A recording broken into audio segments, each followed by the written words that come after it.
সাহাবী, তুমি যেই আল্লাহর উপর বিশ্বাস করেছিলে, যে আল্লাহ তোমাদের রিজিকের মালিক আর জিম্মাদার হয়েছিলেন, ওই আল্লাহ পাকই কুদরতিভাবে এই খাবার তোমাদের কাছে পৌঁছে দিয়েছে। আল্লামা ইমাম কুরতুবী রাহমাতুল্লাহি আলাইহি তাফসীরে মারিফুল কোরআনের মধ্যে এনেছেন, ইমাম মুফতি শফি সাহেব রাহমাতুল্লাহি আলাইহি, যে ইয়ামানের আশআরী গোত্রের আবু মুসা আবু মালিক রাদিয়াল্লাহু আনহুমা, ওনার আশআর গোত্র থেকে ইয়ামান থেকে মদিনায় কিছু মানুষ হিজরত করে গেলেন। হিজরত করার পর তাদের যে খাবার দাবার ছিল, এই খাবার শেষ হয়ে গেল। শেষ হওয়ার পর এখন কি করবেন? খাবারের তো ব্যবস্থা নাই। আগে তো মোবাইলে এমন জামানা ছিল না, বিকাশ, রকেট, নগদ এ সকল ব্যবস্থাও তো ছিল না। তো চিন্তা করলেন খাবার তো নাই, কিন্তু মদিনায় তো রহমাতুল লিল আলামিন আছে, বলে সুবহানাল্লাহ। নবীজির কাছে গেলে অবশ্যই আমাদের খাবারের ব্যবস্থা করবেন।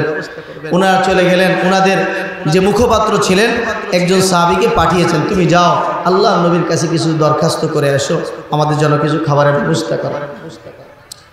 ওই সাহাবী যখন আল্লাহর নবীর বাড়ির কাছে গিয়েছেন, ঘরের মধ্যে থেকে নবীজি পবিত্র জবান থেকে কুরআনুল কারীমের তিলাওয়াত কার কানে ভেসে আসতেছে।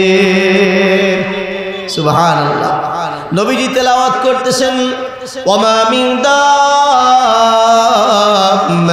ফিল আরদি ইল্লা আলাল্লাহি রিজকুহা।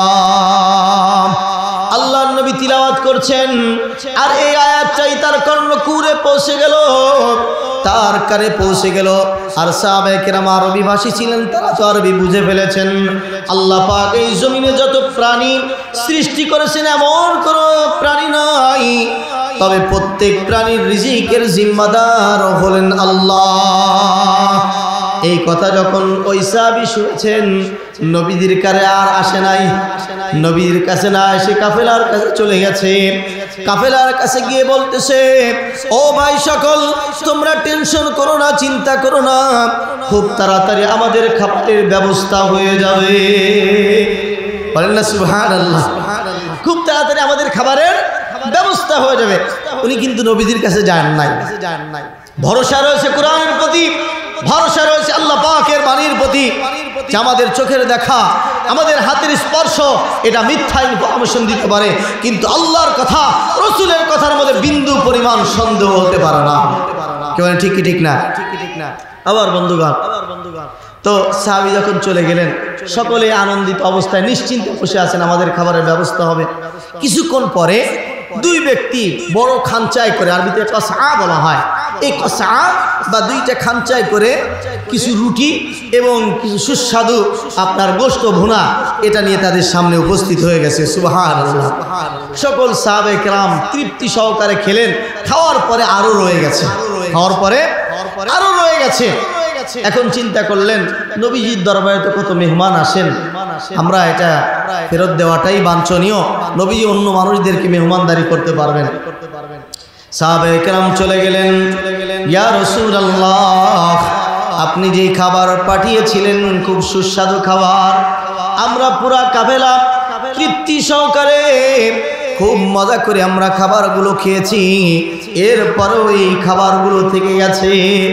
নবীজি যখন এই কথা শুনলেন, নবীজি বললেন, ও সাহাবীরা, আমি তো তোমাদের কাছে কোনো খাবার পাঠাই নাই। আল্লাহু আকবার। নবীজি বললেন, আমি তো তোমাদের কাছে খাবার পাঠাই নাই, বলো তো রহস্যটা কি? তখন ওই মুখপাত্র সাহাবী বলতেছে, ইয়া রাসূলুল্লাহ, আপনি যখন আপনার কাছে আমাকে পাঠিয়েছিল আমার কাফেলার পক্ষ থেকে কিছু খাবারের আবদার করার জন্য, কিছু খাবার আমাদের যাতে আপনি দেন, মেহমানদারি করেন, এই জন্য আমরা যখন আপনার কাছে আমি যখন এসেছিলাম, তখন আপনার ঘর থেকে কোরআনুল কারীমের সূরা হুদের 6 নম্বর আয়াতে কারিমা আমার কানে পৌঁছে গেল। আল্লাহ পাক বলেছেন, এই জমিনের মধ্যে যত প্রাণী রয়েছে সমস্ত প্রাণীর জিম্মাদার হলেন, রিজিকের জিম্মাদার হলেন আমার আল্লাহ। আমি তখন বিশ্বাস করে নিলাম, যেই কোরআনের প্রতি ঈমান এনে আমি মুসলমান হয়েছি, যেই কোরআনের প্রতি বিশ্বাস রেখে আমি মুমিন হয়েছি, সুতরাং এই কোরআনের মধ্যে বিন্দু পরিমাণ কোনো সন্দেহ হতে পারে না, মিথ্যার অবকাশ হতে পারে না। আমি 100% নিশ্চিত হয়ে গেলাম আমার আল্লাহ অবশ্যই আমাদের রিজিকের ব্যবস্থা করে দিবেন। আল্লাহর নবী বললেন, ও সাহাবী, তুমি যেই আল্লাহর উপর বিশ্বাস করেছিলে, যে আল্লাহ তোমাদের রিজিকের মালিক আর জিম্মাদার হয়েছিলেন, ওই আল্লাহ পাকই কুদরতি ভাবে এই খাবার তোমাদের কাছে পৌঁছে দিয়েছে।